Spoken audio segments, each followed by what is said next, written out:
we talk about microplastic in human health, the risk assessment.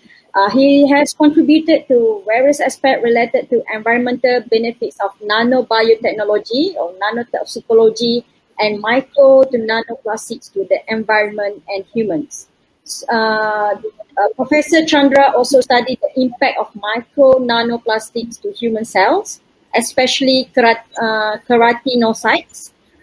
So I will welcome Professor Chandra on his topic microplastic and human health. Professor Chandra, the floor is yours. Please proceed. Thank you. Yeah, thank you for a nice introduction. Good morning and good afternoon to everybody. So today I will speak about some of the experience that we got in our laboratory on these nanoplastics, micro nanoplastics, how these will interact with these cells. So for the past 2 days, it was a nice interaction and a nice information on various aspects of micro and microplastics in different environmental systems, as well as the past two lectures finished. Dr. Suresh and another from World Aquaculture Society was on the impact, and Suresh talked about the impact of this microplastic to human cells. So I think Suresh has touched on much of the information that I am going to do now, but maybe in a little bit different fashion. So as we know that microplastics, it is coming by the withering of the mesoplastics, which is the larger particle. And depending upon the size, the microplastics and the nanoplastic, it is being categorized. So these are the types of microplastic that these are all man-made microplastics that this is taken from different environmental matters.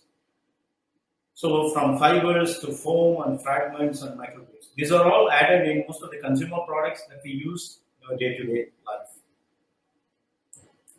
So normally the plastic that reaches human, there are different routes. One way is most of the agricultural soil is contaminated with the microplastics because we use something called sludge. Sludge is being used in most part of the country, where these sludge carry most of the microplastics, especially the household and the microplastics from industrial explosion. So normally what happens, these plastics, they get withered and they form the microplastics. In the environment, they form something called the eco-corona. That means it combines with the organics in the environment and they form something called the eco-corona. And some of our experiments that we have proven that this eco-corona is least toxic compared to the microplastic that does not have this corona formation. So these really enter the land of sludge and literally inhibit a lot of things in the soil environment, like ecological succession and disturbance in the biodiversity in the soil ecosystem. The other route is through the aquatic system to the fish to the human being. This is how this transference goes off. So microplastic from the consumer product, it enters the aquatic system. Then there is something called the eco-corona formation. There is sorption of pollutant, other pollutants. Then in this case, it forms as a vector to carry other pollutants and ultimately to the fish, to the human being, and also to the birds and other trophic animals in the system. The other route is they form these microbes, they settle on this microplastic, and there is something called the other organic and inorganic pollutants attached to the microplastic. Then it is taken by the fish. And these are all the possible route I'm talking about. This is, again, there is a fragmentation in the system itself, and there is release of additives. And again, there is a sedimentation, again, there is a redistribution. So the whole process is dynamic, and it's not a static process. It happens every time. Keeps on adding up this microplastic information into different environmental animal system. And this is what we have surveyed recently in Chennai. There's fishermen folk communities are living there, and we could be able to identify two plastic that is predominantly available, predominantly polluting those environment. One is the polyethylene, the other is the nylon. These two are the major thing. Maybe nylon and polyethylene may be coming from these fishermen fishing gears, and also the tourists they visit sometime and they litter these material in the seashore. So these are all some of the plastic particles that we have identified and come out with 22 different types of plastics in a 100 square meter area of the sea. This is from the southern tip of India, this Rameshwaram. We identified all these plastic material. So this is how this enters. So we did isolation, so we fabricated, and this is patented. This got an Indian patent to have an isolation of microplastic from different environmental matrices. And this is what we have isolated using our instrument, the laboratory fabricated instrument, from different sources. One is sea salt, the other is marine water, the other is from the lake water, and the face cream and treatment plant, effluent, and shampoos. So these are some of the isolation we got from our laboratory design instrument. So micro and nanoplastic in the human health, how I'm going to clip this is, normally majority of the studies have documented microplastic in the guts of organisms. That means the organ that is not generally consumed directly by human. But there are exceptions, that is especially in shellfish such as mussels and clams that are eaten whole. And also the other is the dry fish. Most of the dry fish, they don't clean, they simply eat as a whole, especially the smaller dry fish. So we have identified a lot of dry fishes in our area. So these are all the dry fishes, especially this dry fish, which is very, very small in size, and we don't clean the intestine. So whatever the microplastic inside this dry fish is being eaten as a whole. So these are all the microplastic that we were able to identify. We were able to identify most of the polyethylene, polystyrene, nylon, Teflon, so many microplastic we have identified in dry fishes that is sold in fish market in our place. So when we take microplastic, how this will interact with these cell lines, the epithelial cell lines of the gut. So how it enters the liver and the gallbladder, and if it enters, what are the effect or impact that would cause. So there is something that is happening. In the sense, it enters the human cell. That is what we want to take it forward. So what are the roots? The roots is from the food packaging material, that's from the nanomedicine as well. And how it behaves, the behavior depends on the size, surface charge, aspect ratio, porosity, and surface corona. So based on this, their behavior varies. And what are the risk assessment? So they have compared the risk assessment of manufactured nanomaterials, including titanium dioxide and carbon, and have shown comparable results to those shown above for nanopolymers. So with uptake across the gut into circulation and redistribution to the liver and spleen. So the circulation time is highly dependent on the surface characteristics. So it is their property, their behavior is more similar to the nanomaterial that they have already proven in the body system. So what happens during interaction? Interaction with the biological material. One is the physi-adsorption. That's what Dr. Suresh was telling because of the charge-based attraction. But this is a physi-adsorption, just like a Van der Waals force, there is a adsorption happening onto the biomolecules. So the biomolecule goes and binds with these microplastics or nanoplastics. And what is the result? It happens is the corona formation. So there are two types of corona, we will discuss later on. One is soft, the other is a hard corona. So after the corona formation, how the cell behaves, that's what I'm going to explain later on. So these are all the assessing the risk, these are all the list of predominantly available polyethylene, these microplastics and nanoplastics that are used in different consumer products that we use during our day-to-day life.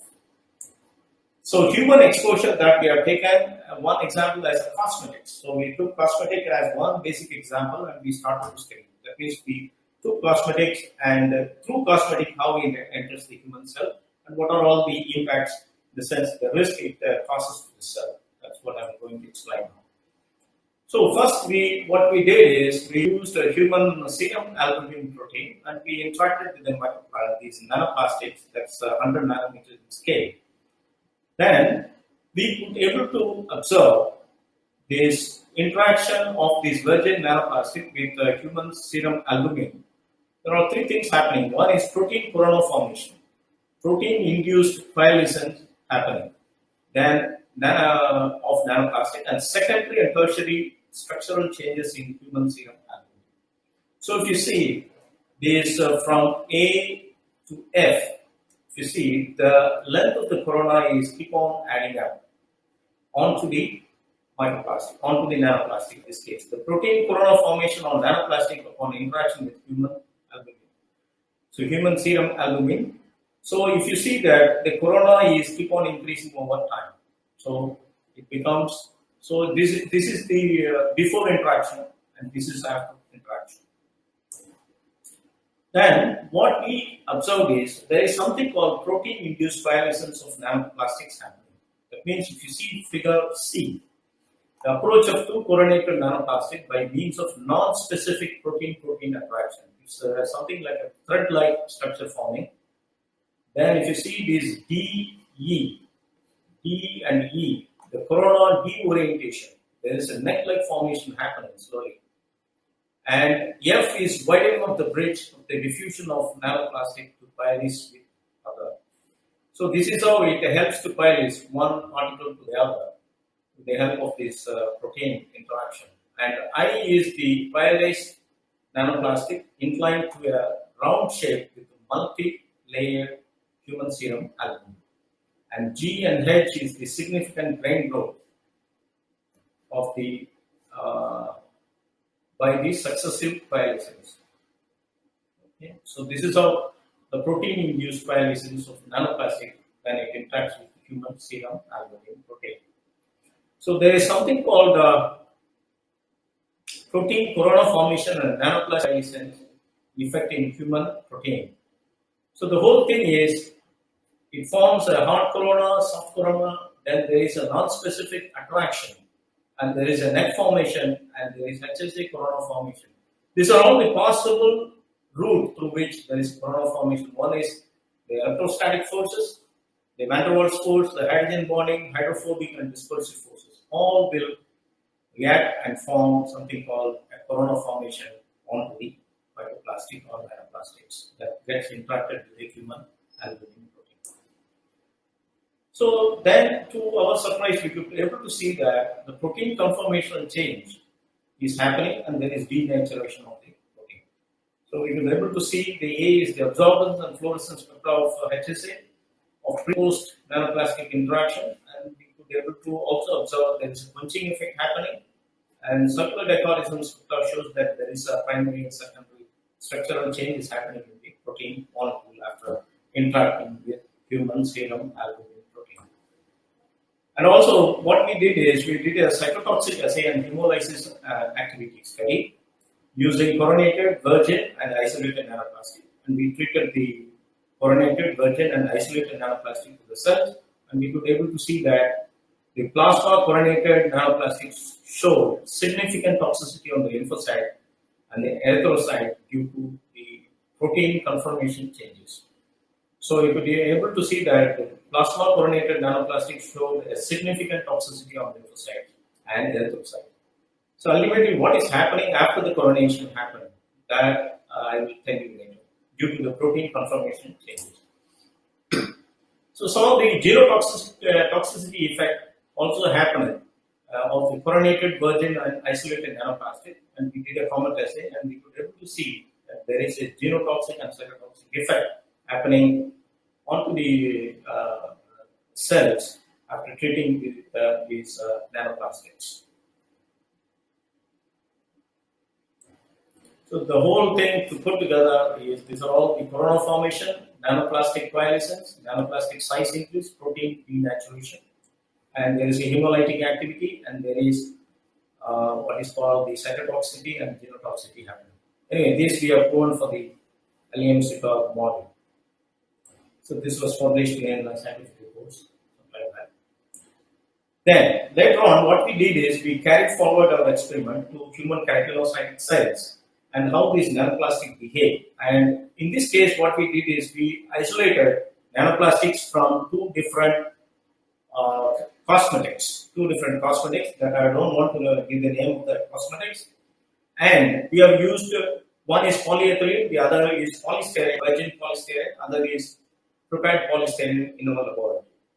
And we used this material and we tested against human keratinocyte, the Hackard cell line. So these are all the phase of our study goes something like this.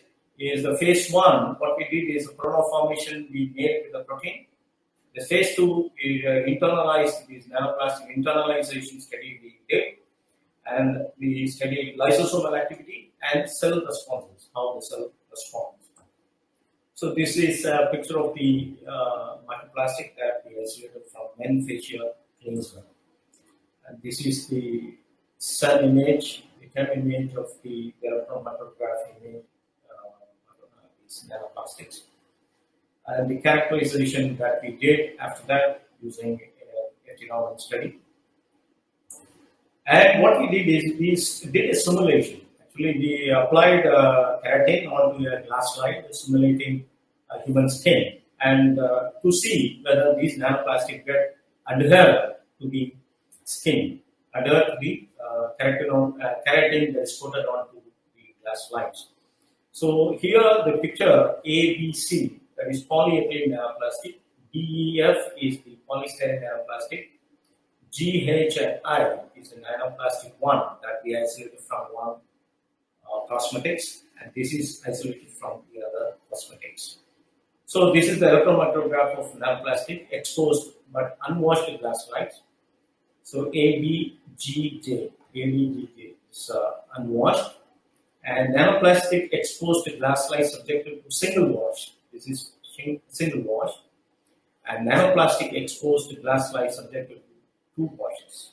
That means, in a sense, if we use a face cleanser, we immediately wash it. And we can say that, okay, we wash it and all the nanoplastic get away from the skin.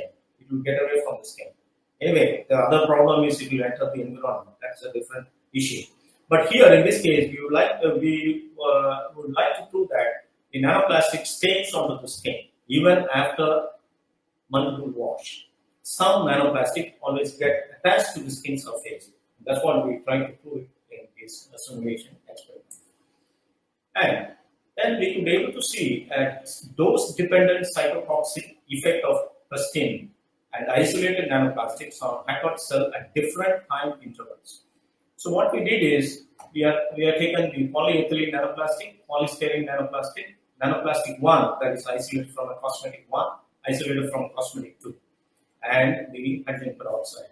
So this is the cell viability data we are given, and this is 24 hour, 8 hours, 72 hours, 96 hours, 120 and 144 hours treatment. So if you see that the first polyethylene nanoplastic at 24 hours, there is no significant difference in the cell viability data, even if we increase the concentration of these nanoplastics. At the same time, the same thing is happening for the polystyrene nanoplastics. But in other cases, the cosmetic isolated nanoplastics, it is more comparable with that of the H2O2, and there is a significant difference between the concentration that we have treated with the cells. Then, after 48 hours, this polyethylene nanoplastics start to give some viability data. There is a significant difference between the concentration treated. But even at 48 hours, nothing happened to this. Even at 72 hours, polystyrene, nothing happens. Even at 96 hours, nothing happened. Even at 120 hours, even at 144 hours, nothing happened to polystyrene nanoplastics. So that means there is no viability, significant difference in the viability data, even after increasing the concentration of the nanoplastics. But in the case of polyethylene, there is a significant difference. Correlate more close to the nanoplastic that was isolated from cosmetics 1 and cosmetics 2, and also thereof the control is hydrogen peroxide. And no inhibition in polystyrene nanoplastic was seen in the whole experimental samples. In the same fashion, we were also able to do this reactive oxygen species production and intercellular NPA levels in Hackard cells. So there was a significant difference in the reactive oxygen species activity between the concentration treated and between the types of nanoplastics used. Polyethylene nanoplastic, polystyrene nanoplastic. But at the same time, these nanoplastic isolated from cosmetics, two different cosmetic brands, you could be able to see lesser, what is called very low concentration of the oil-based production. And as well as that also for MPA level, lipid peroxidation experiment, we could be able to see a significant difference between the treated time as well as the concentration between the nanoplastic treated to the anabolic cells. It was significantly different. So we also did antioxidant enzyme activity in the nanoplastic treated cell. That is SOD activity we have seen. And likewise, we have seen these cosmetics and the polyethylene polystyrene. They all behaved in a similar fashion and they were significantly different in terms of SOD activity in anabolic cell at 24, 48, 72, and 96 hours.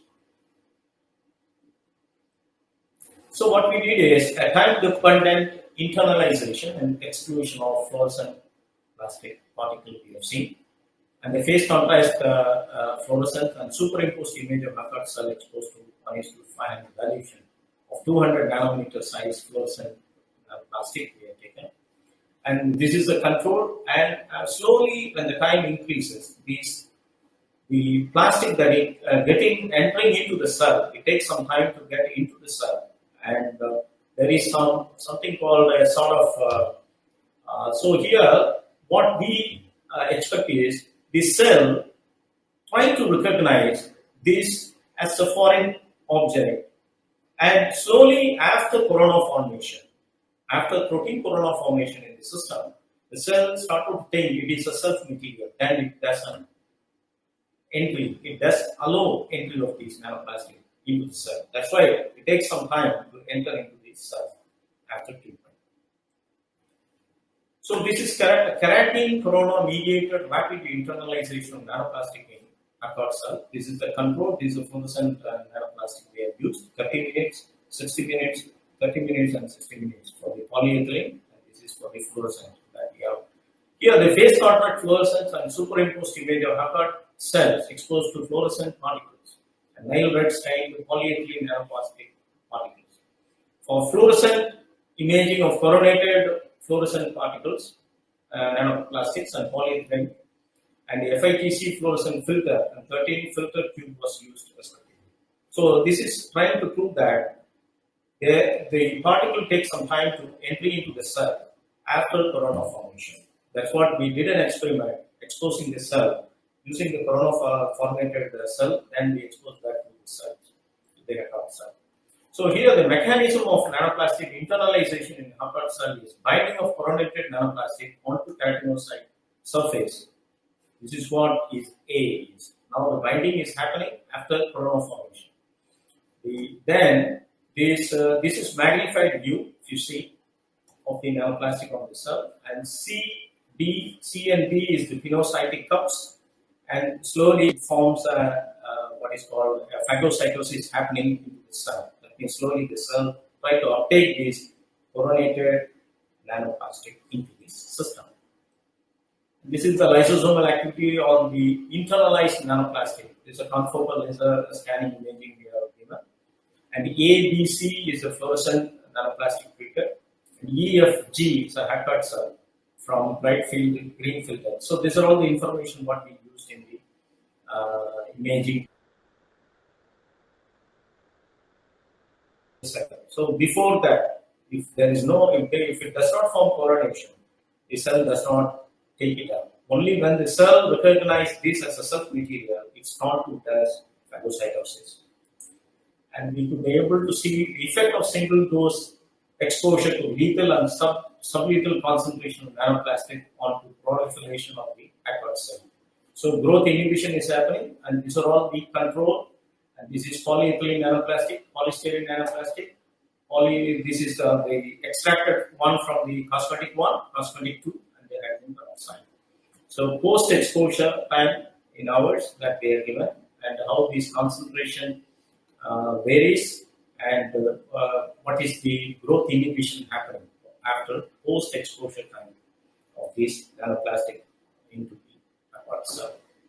And this is the quantification that we try to prove that these nanoplastic, whether it causes senescence of the cell death happening using this SCA beta gal positive cells that were treated and that were kept as an index to study the senescence happening. So it does senescence these nanoplastic, and we could be able to score around 250 cells scored for 5 image expressed as percentage. So there was a significant difference between the controlled and the treated cells. And in the treated cell, there was a rapid senescence happening with the cells. So this is the accumulation of autophagy structure in the keratinocytes treated with a single dose of nanoplastic for 48 hours and then incubated with fresh nanoplastic free media. This is what the electron micrograph shows, that the ultrastructure of Hackard cell, the D, this is the Hackard cell ultrastructure, E to H is the ultrastructure of Hackard cell exposed to nanoplastic 2. White arrow X indicate the autophagy structure. So there is autophagy happening with the cell senescence slowly. So that's what I want to emphasize here is the corona formation on nanoplastic, and this is no protein corona formation. This is multi-layered protein corona formation in 24 to 48 hours. That's why the cell takes almost 48 hours after the cell try to uptake these nanoplastic. So nanoplastics are engulfed by cell only by multiple layered protein corona formation. This is a phagocytosis happening. This is what I have explained in previous slides as well. The green fluorescent tagged nanoplastic and red and neutral red dye, and green mass fluorescent nanoplastic in phagosomes, and yellow mass phagolysosomes happening. So these are the steps in what the cell does when the nanoplastic enter. And this is post-phagocytosis. Yeah, this is very interesting. Actually, this we have not yet published. And after the corona formation, after the phagocytosis, we could be able to identify something called a monomer release into the system, into the cell system, and we could be able to see that the nanopolystyrene is staying after post-phagocytosis. After phagocytosis, the nanopolystyrene is able to depolymerize. That's what we could be able to identify in the cell, and we could be able to identify something called a monomer styrene. But we will confirm again. If that is the case, that may be a risky in human cells. Not only human cells, any animal cells, because styrenes are highly carcinogenic in nature. This is again, this is the senescence activity during post-phagocytosis. This is what I showed you before. And this is the interaction of polystyrene nanoplastic with biological macromolecules. So we did with zebrafish RNA amylase, and we could be able to see there is a enhanced activity of amylase when it is treated, and there are some of these studies we are still trying to prove that process. Okay. And this is this viability of polystyrene biopolymer complex treated cells. So we try to see viability. So we tried with the Chang liver cell viability, and we treated with 10 microliter, 25 microliter, 50 microliter, 75 microliter, 100 microliter of polystyrene protein complex.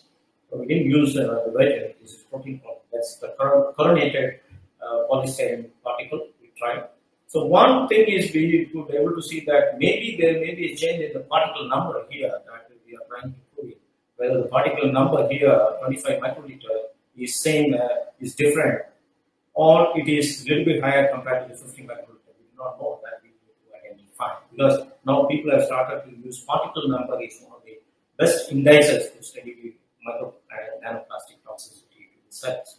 The same way we tried with the HCT 116 cell viability data for different nanoplastic CHO complex in the cells, and we studied all the macromolecules, how it will behave after interaction with the polystyrene nanoplastics.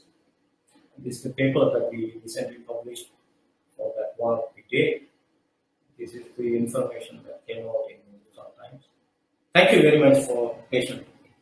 I'll be happy to answer questions. Thank you. Thank you very much, Professor Chandra, for very interesting, very interesting topics on nanoplastic in human body. on all human cells. So we have a few questions here.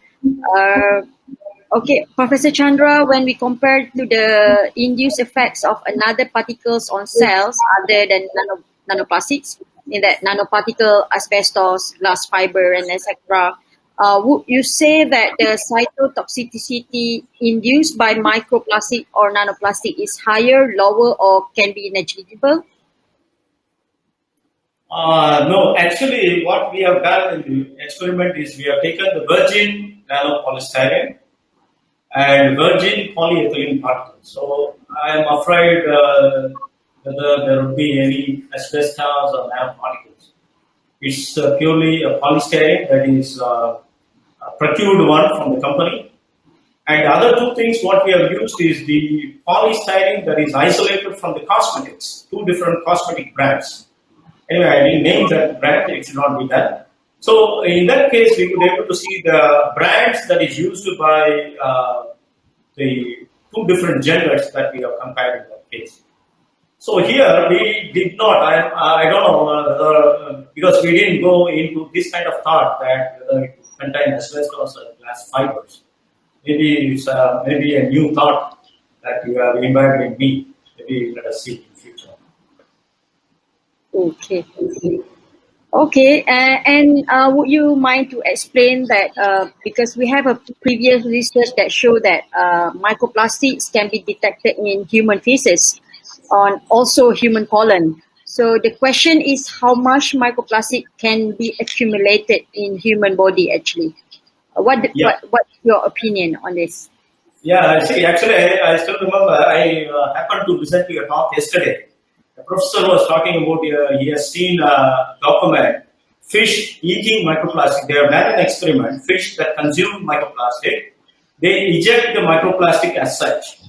In spite of that, they also clean the fish intestine, ejecting all other pollutant that is there stocked up in the fish. That is one point I will be able to understand from that. But in that case, how much of microplastic getting accumulated is a big question because if you take polystyrene, which is very inert substance, it does not interact with any cells in the body system. It's very inert unless until it has a functionalized stuff on it. So that's what we have proven. Anyway, I have some more slide that is not connected with the human. We have done some studies with murine macrophages where these sulfated polystyrene is able to accumulate fat in the tissues. So we could able to through our understanding that it could be a way to lead to atherosclerosis. That's what we published in Journal of Toxicology recently. But anyway, I don't want to put it because it is purely on human.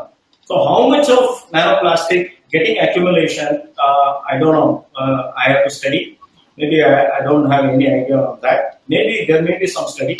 If it is inert material, it will not get accumulated. It will be ejected. But if it has some charge, like any functional group, then it may do something. Maybe I think Dr. Suresh would be the ideal person to answer for those questions because he's a polymer chemist.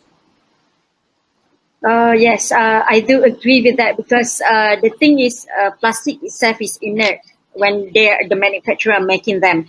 So it Yeah. should be no problem at all. But when it's become environmental microplastic, it's already weathering the oxidation process. So it will be other different things. So yeah, I think it's very interesting. So we still have lots more to learn on the toxicology effects on the microplastic, I think. So so we don't have any more questions on that. So I thank you, Professor Chandra, for very good sharing session for today. And I would like to invite everyone that have a more question or interest in his research to go and check his papers on that. And thank you, Professor Chandra. Thank you. Okay, so to conclude the today keynote session for this session 3, I think that for the toxical effects, I think it will be dependent on the how much the concentration of the microplastic itself and also the period of exposure periods. So that's my takes on that lah.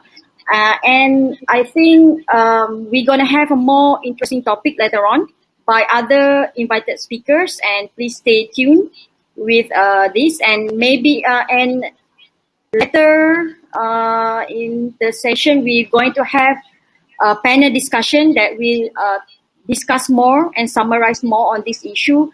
So please stay tuned, everyone. So we're going to have a break, I think, until 4:20, right? Or 4:25. Okay. If I, Thank you, yeah, Dr. okay. Stabika. Let me take over. My name is Okay, Peram. Thank you very much. Thank you very much for chairing this session. It's a very interesting talks. Thank you all the speakers for contributing interesting talks now on in this section. Guys, now we will have a break for 10 minutes. Okay, and in this break,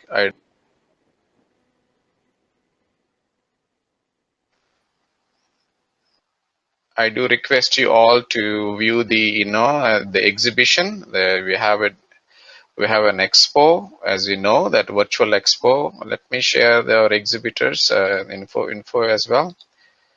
Just a second. Share. Yeah. Okay. You see that we have various exhibitors here, and you can learn the new technologies, new products. Please do visit their booths. Okay, you may find interesting. Okay, and we'll have a 10 minutes break, and we'll start the second session. Yeah. Thank you all. Bye bye for now.